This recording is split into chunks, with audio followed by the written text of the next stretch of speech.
The too many attempts issue on Cash App occurs when you've made several unsuccessful attempts to log in, reset your password, or perform actions like transferring money. This can result in a temporary lock on your account for security reasons. Here's how to resolve it. Wait for 24 hours.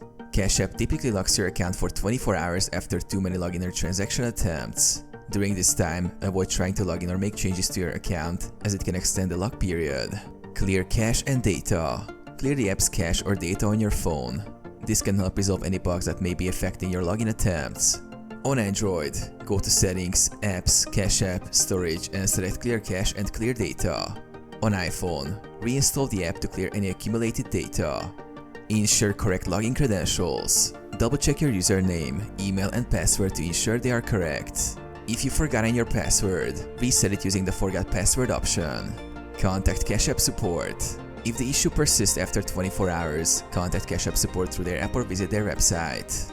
Provide details about your issue to get further assistance.